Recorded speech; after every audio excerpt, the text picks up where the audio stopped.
오늘 우리 5월 8일 우리 수요일 우리 매일 성경 아침 묵상 우리 함께 하실 때에 우리 찬송가 288장 예수를 나의 구주 삼고 우리 1절 한 절 우리 같이 찬양하도록 하겠습니다. 288장 1절 예수를 나의 구주 삼고 예수를 나의 구주 삼고 성령과 피로써 거듭나니 이 세상에서 내 영혼이 하늘의 영광 누리도다. 이것이 나의 간증이요 이것이 나의 찬송일세. 나 사는 동안 끊임없이 구주를 찬송하리로다. 아멘. 네, 우리 사도행전 4장 우리 18절부터의 말씀 함께 보도록 하겠습니다. 오늘 수요일 아침은 우리 사도행전 4장 우리 18절부터 22절까지의 말씀만 저희가 같이 읽고 묵상하도록 하겠습니다. 함께 먼저 읽겠습니다. 그들을 불러 경고하여 도무지 예수의 이름으로 말하지도 말고 가르치지도 말라 하니 베드로와 요한이 대답하여 이르되 하나님 앞에서 너희의 말을 듣는 것이 하나님의 말씀을 듣는 것보다 옳은가 판단하라. 우리는 보고 들은 것을 말하지 아니할 수 없다 하니 관리들이 백성들 때문에 그들을 어떻게 처벌할지 방법을 찾지 못하고 다시 위협하여 놓아 주었으니 이는 모든 사람이 그 된 일을 보고 하나님께 영광을 돌림이라. 이 표적으로 병 나은 사람은 40여세나 되었더라. 아멘. 네, 이제 오늘 본문 말씀은 우리 어제 같이 본문 읽었던 말씀에서 계속해서 이어지는 장면입니다. 성전 미문에 앉아 있었던 안진뱅이를 고친 것 때문에 베드로와 요한에게 또 사도 공동체에게 기독교 공동체에게 이제 핍박이 일어나기 시작합니다. 원인이 같다고 해서 결과가 이 인풋이 같다고 이 어떤 출력물들이 아웃풋이 항상 같은 건 아닌 것 같습니다. 똑같은 음식을 먹어도 똑같은 것을 경험해도 그 느낌과 반응이 모두에게 다 다르게 나타나는 것처럼 어떤 사람은 굉장히 좋고 맛있고 감사할 수 있지만 어떤 사람에게는 정말 기억하고 싶지 않은 나는 정말 마음에 들지 않는다 라고 할 수 있는 것처럼 항상 모든 양상은 다 다르게 나타나더라는 것 같습니다. 이 복음의 양상도 마찬가지인 것 같습니다. 한 사람을 살렸고 고쳤고 일어나게 해주었던 예수 그리스도의 온전한 임재가 나타났음에도 불구하고 그것을 보면서 나타났던 두 가지 양상이 있는데 먼저 유대인들은 특별히 유대인들 중에서도 그 바리새인 공동체 이 종교인들의 지도자들은 또다시 예수 믿는 자들을 경계하고 예수 이름을 무서워하고 두려워하기 시작했다는 겁니다. 시간이 이미 지났고 예수는 죽었는데도 불구하고 사람의 마음속에 있는 그 두려움은 고쳐지지 않는 것을 보게 됩니다.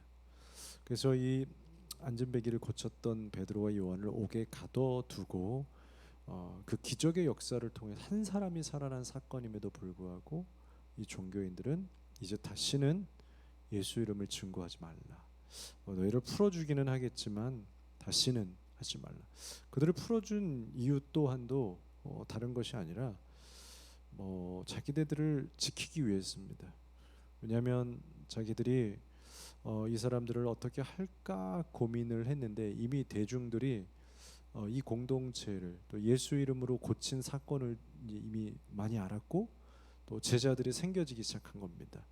그러니까 이제 이 사람들이 기득권이 생기고 대중적인 종교가 되는 것 같은 느낌을 가지니까 자칫 달면 자기들이 더 위험해지고 자기들이 뭔가 이 힘겨루기 위해서 뭔가 인기를 잃어버릴까 두려움이 생겼다라는 거죠.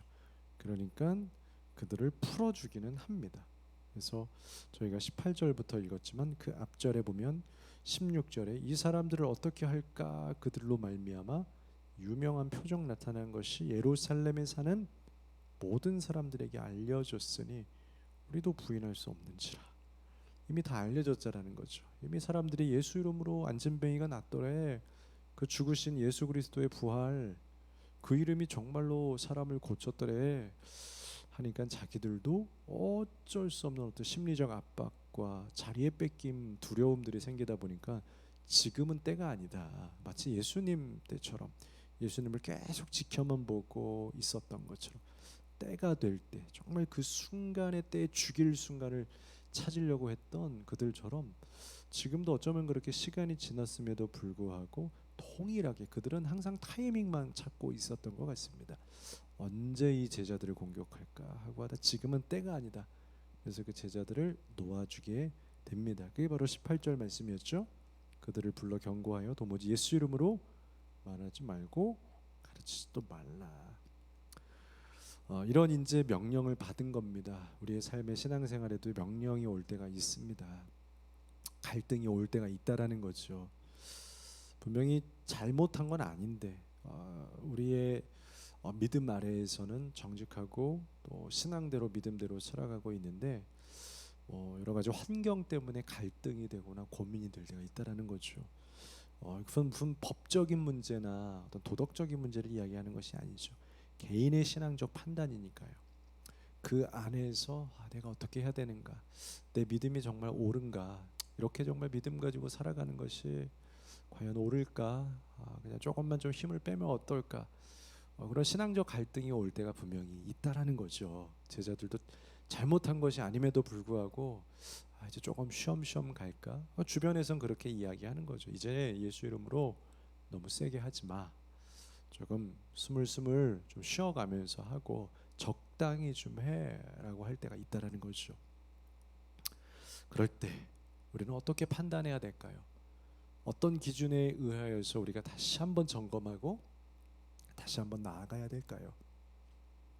오늘 저희가 같이 읽었던 본문 말씀에는 세 가지 정도로 함께 한 절 한 절 한 절씩 우리가 정말로 기준 삼아야 될 그 믿음의 판단 기준에 대해서 나옵니다.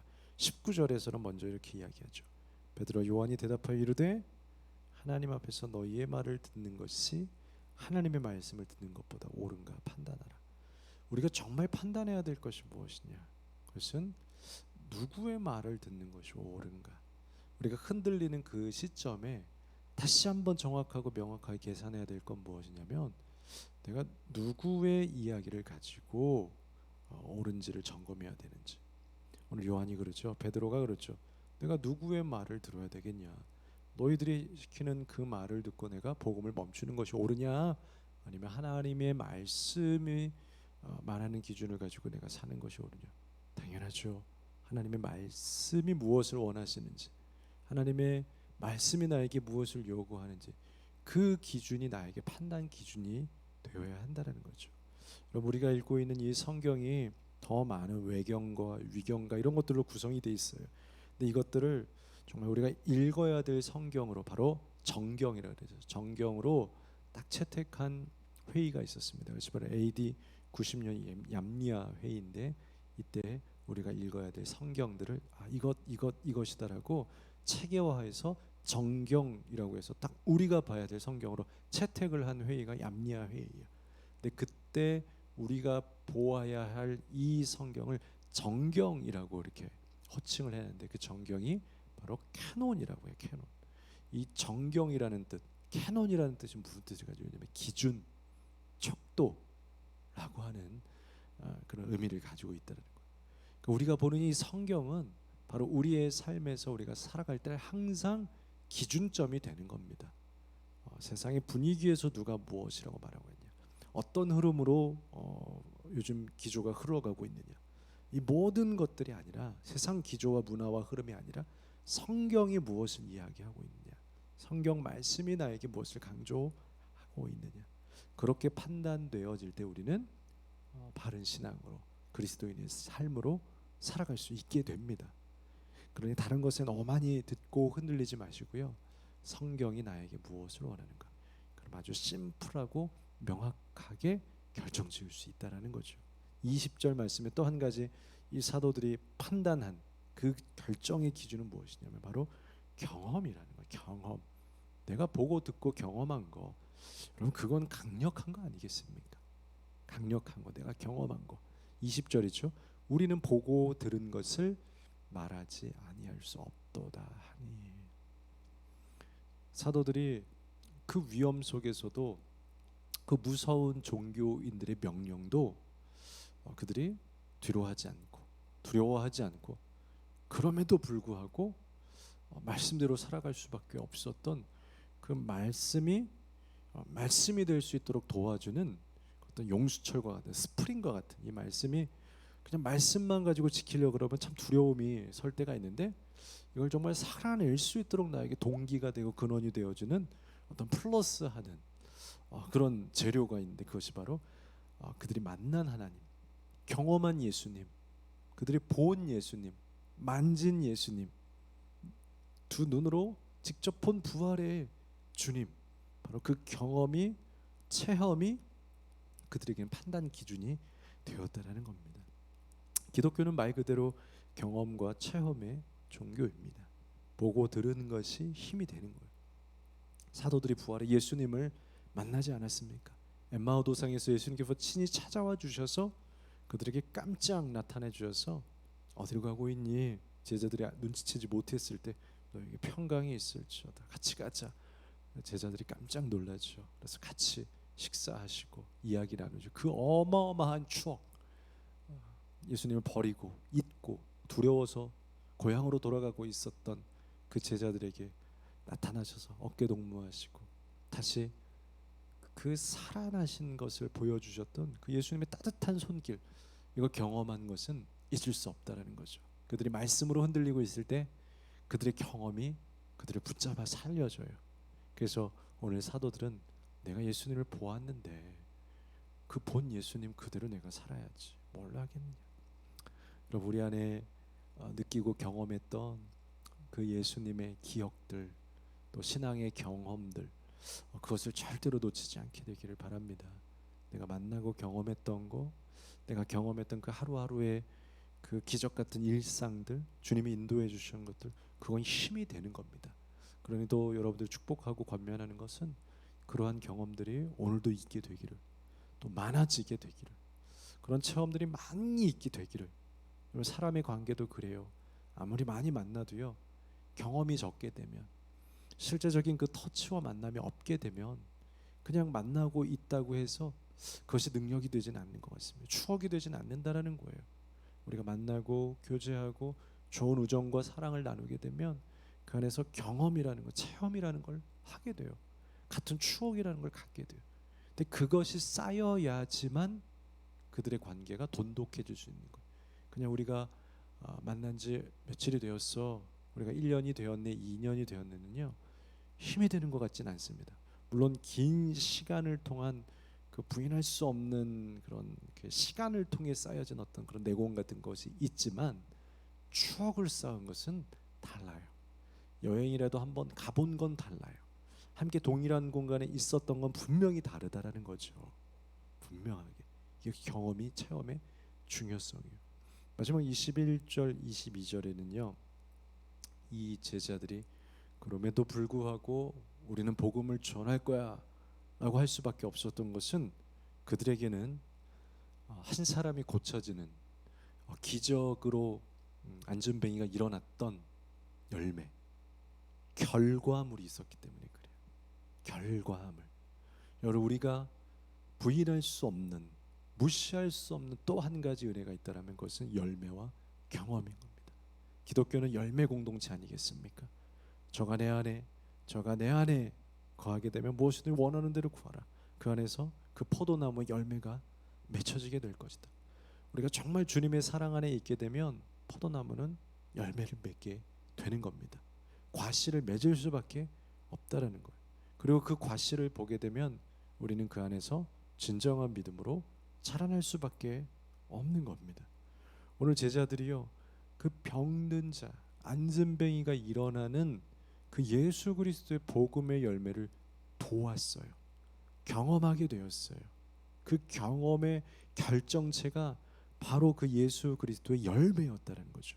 열매를 보게 되니까 그들은 부인할 수 없죠. 버릴 수 없다라는 거죠. 그래서 그들이 오늘 21절 말씀처럼 그들을 어떻게 처벌할지 방법을 찾지 못하고 다시 위협하여 놓아주었으니 이는 모든 사람이 그 된 일을 보았다 그래요. 그 이미 되어진 일, 하나님 예수 그리스도 이름으로 고쳐진 그 열매 맺혀진 은혜의 일을 보고 하나님께 영광을 돌리는 것들을 보아버렸다라는 거예요. 이건 아무도 부인할 수 없고 부정할 수 없는 결과라는 거예요. 그래서 오늘 말씀에는 22절에 이 표적으로 병 나은 사람은 40여 세나 되었더라. 나이가 40여 세나 되는 한 사람, 구체적 기록을 남기고 있지 않습니까?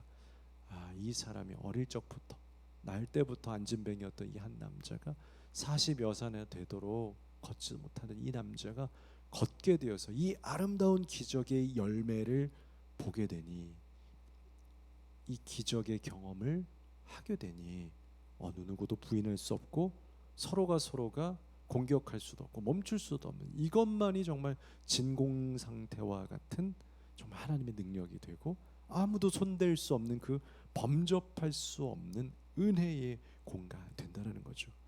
하나님께서 우리의 삶에 주셨던 그 열매들을 보게 되면요, 그것을 가지고 우리는 항상 판단할 수 있고 그것을 따라서 우리는 갈 수 있게 되는 겁니다.